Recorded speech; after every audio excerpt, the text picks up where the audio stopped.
Welcome to the Audiobook Insights channel. In this video, we will talk about the insights in the book Limitless by author Jim Kwik. This book will help you upgrade your brain, learn anything faster, and unlock your exceptional life. When he was a child, the author, Jim Kwik, suffered a traumatic brain injury. It left him with a learning disability, which meant that, at school, he had to work a lot harder than all the other kids. On top of that, he was also frequently bullied.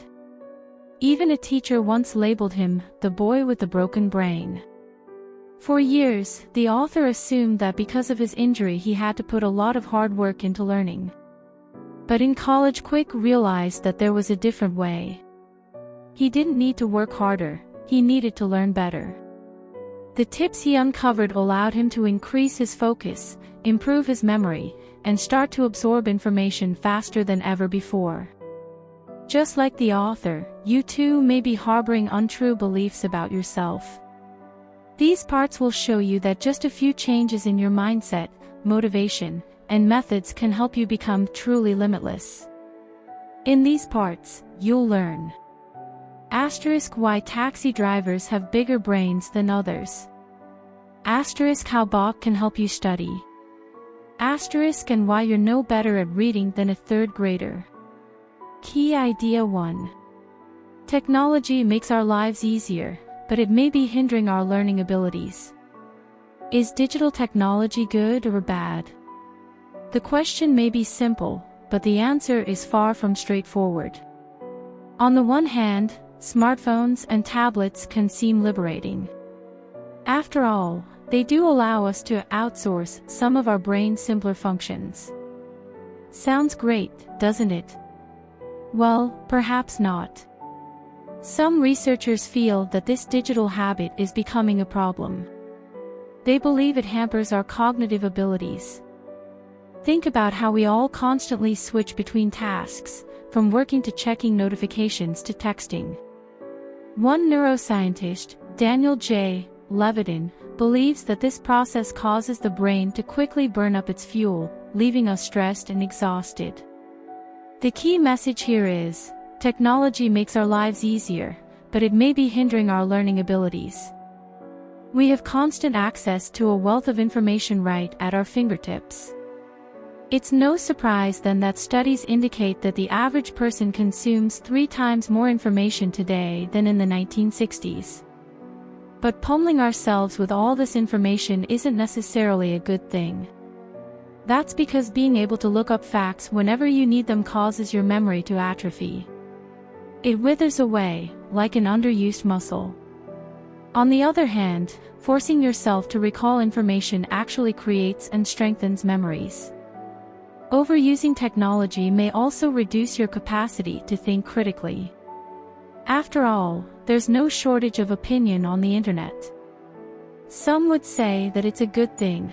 It allows us to see issues from lots of different perspectives.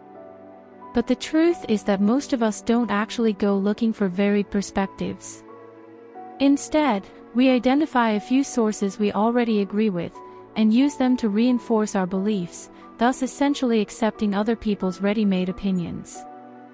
This means that our capacity for deduction and problem-solving begins to weaken, and we lose the ability to think critically. So it's more important than ever to keep your brain in tip-top shape. How do you do this? Jim Kwik offers a few suggestions.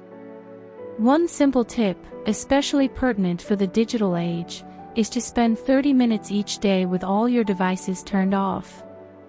You can use this time to relax, be creative, and just let your mind wander. But what if you do spend too much time with your devices? Will it change you, and your brain, forever? Well, maybe not. Our brains are resilient and adaptable, as we'll see in the next part.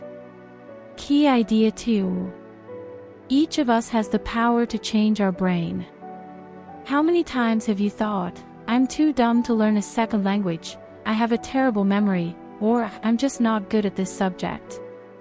When we spend too much time comparing ourselves with our peers, we often fall into the trap of thinking that we're somehow not as good as they are. but this can prevent us from reaching our full potential. You may not be pleased with your achievements today, but that certainly doesn't mean that you won't shine tomorrow. Your brain is, as scientists put it, highly neuroplastic.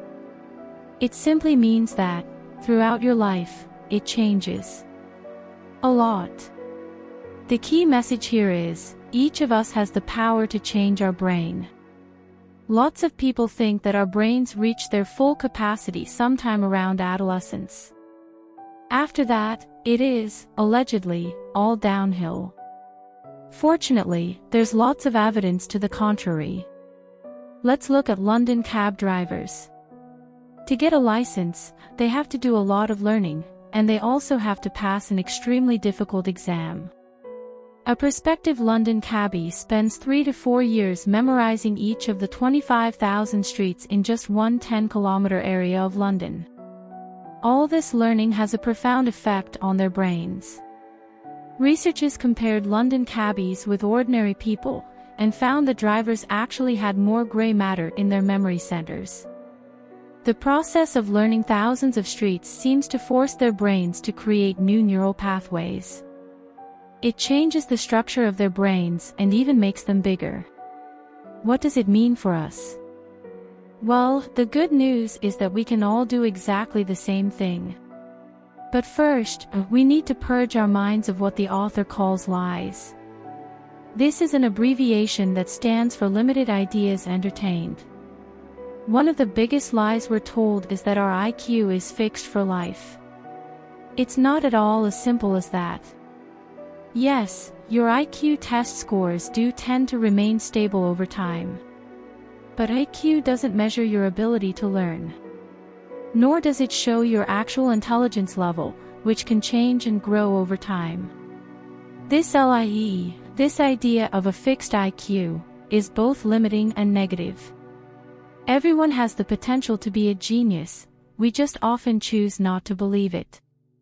So perhaps it's time to start divesting yourself of these lies and start thinking positively. Key idea 3. Free your mind of negative thoughts and replace them with positive ones. Every day, each of us thinks tens of thousands of thoughts. A lot of them are questions. And many are repeating. From among these, we all have so-called dominant questions, which come up more often than others. For instance, the author was once invited to spend some time with the actor Will Smith on a film set in Toronto. The cast and crew were working outside, in the dead of winter, overnight, from 6 p.m. to 6 a.m. During a break, Smith and the author figured out that one of the actor's dominant questions was, "How do I make this experience more magical?" Smith repeatedly acted on his dominant question. Rather than taking time to rest, he used his downtime to bring everyone hot chocolate and to crack jokes, and that created a more positive experience for everyone. The key message here is, free your mind of negative thoughts and replace them with positive ones. So, what do you think your current dominant questions are? And are they helpful to you? Unfortunately, for many of us they can be negative or disempowering. Things like, how can I get people to like me? Or, how can I become invisible? Questions like these are not productive. All they do is mask your authentic self. Instead, you can try to ask new questions, ones that empower you. For each of us, they will probably be different. For the author, these questions are, how do I make this better? And how does my mind work so I can work my mind? These dominant questions are positive. And they can do a very important job. They can shift your mindset to a positive, limitless one. This new mindset can actually be beneficial to your health. For instance, studies show that positive people are 13% less likely to experience heart attacks or depression. So, next time you find yourself using phrases like, I can't, I'm not, or I don't, flip that around. Instead, tell yourself, I haven't always been good at this, but that doesn't mean I can't be great at it now. Recall times when you actually did succeed, even if only in part. These are all great ways to start beating your inner self-critic. You might even give it a ridiculous persona, complete with kooky physical features and a silly name. Mock it whenever it tries to bring you down, and get good at telling the difference between that self-critic and the real you. Learn to be positive, and this will open up your mind to the joy of life and all the possibilities it offers. Key idea 4. Motivate yourself to change your behavior by defining yourself and your purpose. The words passion and purpose are often used interchangeably. We use them to talk about something that ignites a fire in us, something we love doing more than anything else. But, in fact, passion and purpose are entirely different. Passion is something internal. It lies in your inner core. It is buried beneath other people's expectations or assumptions about you. Purpose, on the other hand, is aimed at what's around you. It is something you can share or contribute to the world. For example, you might have a passion for basket weaving. But, perhaps, your purpose is to teach basket weaving to others. This may all sound complicated, but if you want to achieve limitless motivation and energy, it's essential to identify your passion, and then use it to find your purpose. The key message here is, motivate yourself to change your behavior by defining yourself and your purpose. Let's look at an example. Imagine a healthy 70-year-old. Every morning, he gets up at 5 a.m. to go to the gym. Why? Is he passionate about early mornings or lifting weights? No. He does it because he feels there's a purpose to it. And that purpose is to keep up with his grandchildren. What does it mean for you? Well, think about how often you find yourself struggling for motivation to complete tasks. Maybe you need to think about why you want to complete those tasks in the first place. If the answer is tied to your purpose, you'll be more motivated to act. And there's another trick to becoming motivated. Think about who you are and what defines you. Answers to these questions can be great drivers of behavioral change. The author gives the example of a study conducted at Stanford University. Psychologists divided participants into two groups. They asked one group, "How important is it for you to vote?" The question put to the other group was subtly different. "How important is it for you to be a voter?" Those who were asked about being a voter turned out to be 13% more likely to take part in elections. What does this tell us? Well, it seems that if you identify yourself with a goal you want to achieve, or a habit you want to develop, your motivation goes up. That answer may be encouraging, but it's incomplete. If your motivation is missing, there could be other reasons for that. Some of them will become clearer in the next parts. Key idea 5. Support your brain by getting enough sleep, eating healthy foods, and exercising regularly. So you have a strong purpose, and you also have the drive to act. But there's still something that can hold you back. That barrier. It can simply be a lack of energy caused by eating the wrong type of food, or by not getting enough sleep. Sleep deprivation is tied to a long list of physical and mental issues. This list includes depression, irritability, heart disease, and even Alzheimer's. In short, don't sacrifice sleep. Sleeping, eating, and exercising are all essential if you want your brain to function at its best.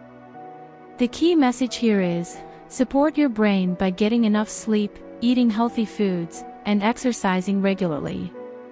At first sight, sleep and exercise don't seem to have much in common. But they are, in fact, closely connected. Regular exercise can actually help you sleep better. After one 16-week study on how aerobic exercise affects sleep, for instance, participants who hit the gym found they were sleeping more each night. 1.25 hours more, to be precise. The fact that exercise is important is, perhaps, old news. So why don't we act on it? Well, we all have endless excuses. Pumping weights is boring, we don't have the time, gym memberships are expensive. The truth is, though, that the benefits of exercise far outweigh all of these concerns. And these benefits are not just limited to building muscle or losing weight, they affect your brain, too. Regular aerobic exercise can boost the size of your hippocampus, your brain's memory and learning hub. So, your brain needs enough sleep and good exercise. What else?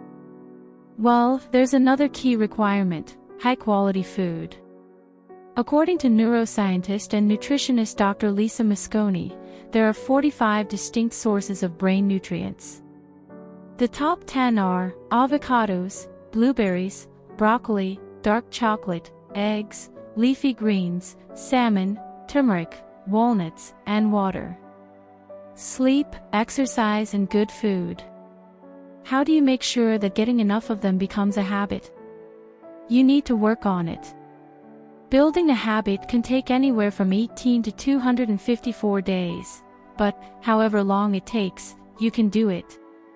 Start with making just one small change at a time, and slowly but surely, the new habit will become an integral part of your life. Key idea 6. Increase your productivity by getting into a state of flow, and using the power of small steps. Remember the last time you were so focused on an activity that you lost all track of time? You were probably in a state of what psychologists call flow. When we're in this state, we feel like the task we're completing is almost effortless. We feel that we're being challenged, but the challenge is not overwhelming. And we tend to get a sense of comfort and reward from what we're doing. Perhaps the best part of flow is that it dramatically increases our productivity, sometimes by as much as 500%. The key message here is, increase your productivity by getting into a state of flow, and using the power of small steps. How do you get into flow? It all starts by eliminating distractions. You can't possibly kickstart flow if you're checking social media every few minutes. Actually, research suggests that, after an interruption, it can take up to 20 minutes to reconnect with a task. So you need to ensure that you have enough time to complete the task. Plan for at least 90 minutes, though 2 hours is ideal. And don't give in to the temptation to multitask. Scientists have found that multitasking actually makes you less productive. Being in flow often feels great. But, unfortunately, there are some tasks which can't really be done in this state. More often than not, they are either difficult or simply not enjoyable. So how would you approach them? Well, you can use a different technique: baby steps. Difficult or tedious tasks can make us procrastinate. But procrastination takes a huge psychological toll. An uncompleted task creates tension in your brain. Simply put, you can't stop thinking about it until the job is done. And there's more: procrastination often makes us feel guilt and shame. Guess what people do to avoid these feelings? They procrastinate even more. But you can crush your tendency to procrastinate by taking small, simple steps to complete a task. Say you're dreading writing a big speech. Well, you could tell yourself that you don't need to pen the whole thing at once. You'll just create the keynote. And who knows, maybe while you're putting it together, you may find that you're on a roll, and you'll end up doing more work than you had originally planned. By breaking tasks down in this way, you make it much more likely that you'll get the job done. Key idea 7. Use your study time efficiently. What do you think Bach has to do with studying? If you're scratching your head, don't worry, the connection is far from obvious. Many studies suggest that there's an intimate relationship between music, mood, and learning. Some types of music can greatly increase our ability to learn. This is where Bach comes in. Baroque music that has 50 to 80 beats per minute is particularly suitable for creating focus. Music is just one life hack that can help us use our brain's lesser-known features to foster learning. The key message here is, use your study time efficiently. Just like music, smell can also help improve our study skills. We often associate smells with memories. Think about how the aroma of a particular spice might take you back to your grandmother's kitchen. This is just one example of how great smells are at bringing memories to the forefront of our brains. Now you know this, try using smells the next time you're studying for an exam or preparing for a presentation. Rub some essential oil on your wrist when you're learning. Then, repeat right before your exam or presentation. You may find that the smell helps you rekindle your memory. The author, Jim Kwik, also suggests other tricks which can help you learn. For example, you may want to take advantage of so-called primacy and recency.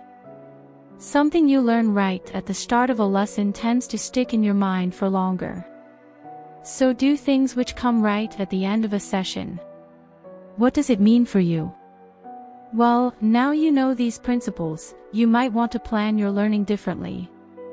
You might place the most important things at the beginning and end of each lesson, leaving the middle part for things which are less crucial.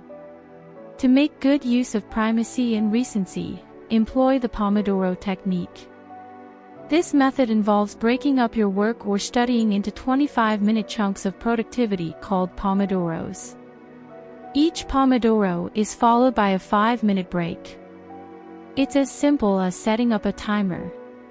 Pomodoros can work even better if you combine them with another technique, something known as active recall. It involves reviewing some material and then immediately checking to ensure that it has sunk in. To do this, simply close your book or pause the video you're learning from and write down everything you've learned so far. So you've got to the end of the lesson. Are you now finished? Well, not quite. There's another trick in the book, spaced repetition. It's all about reviewing your material at regular intervals. Perhaps you could do some studying in the morning, before breakfast, and then again in the evening, before dinner. This will help the information really stick. Next, let's look at what else you can do to remember the new things you've learned even better. Key idea 8. Visualization techniques can help increase your memory and concentration. Concentration is like a muscle. The more you exercise it, the stronger it gets. Here's one way to pump it up. Picture the object of your focus as a glowing ball of light. If you're having a conversation, for instance, that conversation is the glowing ball. When your attention starts to drift, refocus on the bright light. Pretend nothing else exists. This is what's known as a visualization technique, and tricks like this help increase your concentration skills. They also work really well when you need to memorize things. The key message here is, visualization techniques can help increase your memory and concentration. Many people think that they have either a good memory or a bad memory. But instead, you may want to think that you have a trained memory or, perhaps, an untrained one. So how do you train your memory? The best approach is to learn to associate words, numbers, or, indeed, anything else you have to memorize, with visual imagery.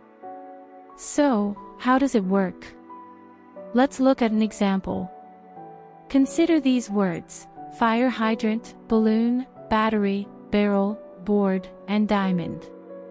If you were asked to memorize this word list, you might do so by repeating the words over and over again. But this method is ineffective. Before too long, you'll probably forget all you learned. Instead, try creating a crazy story about the words. You might picture a fire hydrant that's being carried up into the air by balloons. But the balloons are being popped by batteries, and those batteries sit inside huge barrels. The whole contraption, batteries inside of barrels aimed at balloons, is launched into the air by a big board, like a seesaw. And, finally, that board is propped up by a huge diamond. See how much better the words are now cemented in your mind. A similar trick can help you prepare for presentations. It's called the loci method. To use it, first identify the 10 key points you want to talk about. Next, imagine a place or a room you know well, and consider a path through it. Now, assign each of your talking points to a different object or place in the room. Your bedroom lamp, for instance, might represent your keynote. Finally, practice your presentation, using the walkthrough of your locations, or loci, as a guide.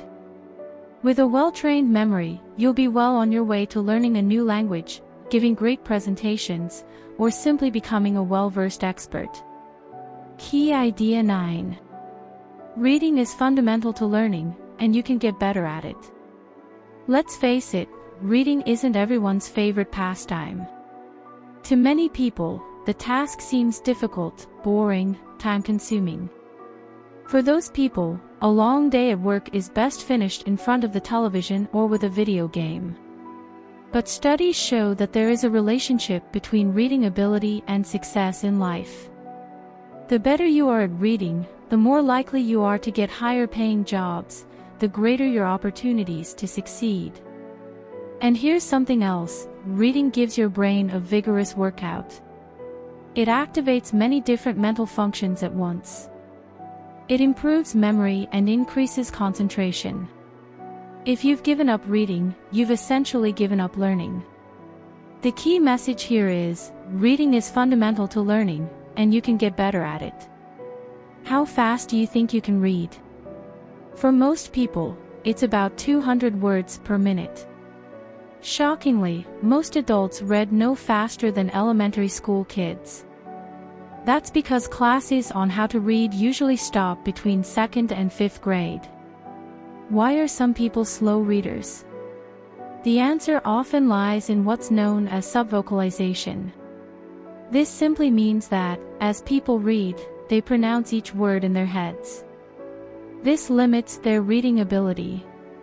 If you subvocalize, you can only read as fast as you talk. If this sounds like you, do not despair. Your mind is capable of going much faster.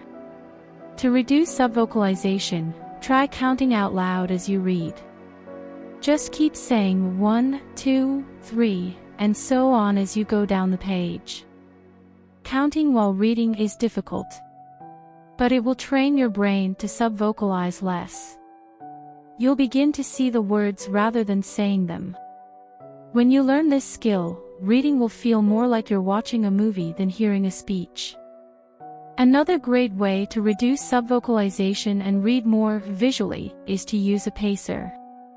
There's nothing difficult about it. You can start by simply sliding your finger down the page as you read. This technique is effective because our eyes are hardwired to track moving objects. Using a visual pacer can increase your reading speed anywhere from 25 to 100%. Of course, none of these techniques will help unless you really commit time to reading. So, schedule at least 30 minutes of reading each day. Now that you can read faster, it's time to crack the final piece of the puzzle, to learn how to think better. Key idea 10. To get better at solving problems, try new and different ways of thinking. When you hear the word genius, who immediately comes to mind? Perhaps Albert Einstein or Marie Curie. But the word genius isn't just limited to people with high IQ or mathematical ability. There are many different types of intelligence. Think about Venus Williams, for example. In many ways, she, too, is a genius, somebody with extremely high bodily kinesthetic intelligence. That is to say, she's very good at using her body. The key message here is, to get better at solving problems, try new and different ways of thinking. Learning what type of intelligence you possess is just the first step in thinking better and more efficiently. There are lots of other tricks, too. For example, you could try thinking differently, to approach problems in a manner that's entirely new for you, to break your thinking patterns. One way to do this is to use the thinking hat technique. Imagine you have a collection of multicolored hats. Now, when you look at a problem, you can change hats every few minutes. Say you're wearing a red hat. That means it's time to look at the situation emotionally. Or a green hat may call for creativity. But sometimes, even an advanced technique like this may not be enough. To solve some problems, you need to think entirely differently, in an exponential, rather than linear, manner. When you think exponentially, you are no longer solving crisis after crisis after crisis. Instead, you identify the root cause of the problem and attack that. One proponent of exponential thinking is Naveen Jain, innovator and winner of the Albert Einstein Technology Medal. Take his company Viome, for example. Jain formed it because he believes that chronic illness is the world's most important underlying health crisis. So does his company work to find treatments to those diseases? No, Jain took a different approach. Instead of looking for piecemeal solutions, he understood that our immune systems are greatly impacted by how our gut microbes process food. So Jain created a tool for analyzing an individual's gut microbiome. It allows people to optimize their health by eating the foods that are best suited to them. Your goal might not be to solve major challenges like the one Jain is tackling. But by exploring new ways of thinking, you will bring different perspectives to the table. And this is certain to increase your chances of accomplishing great things. Final summary. Many of us limit ourselves with false beliefs about our intelligence or other abilities. But the truth is, you don't have to be born a genius in order to succeed. You just need to cultivate your individual abilities and motivation. You do so by identifying your purpose and using that to push you forward. And then, it's a matter of choosing the most suitable among the many great methods of studying, focusing, memorizing, reading and thinking. That will make your learning truly limitless.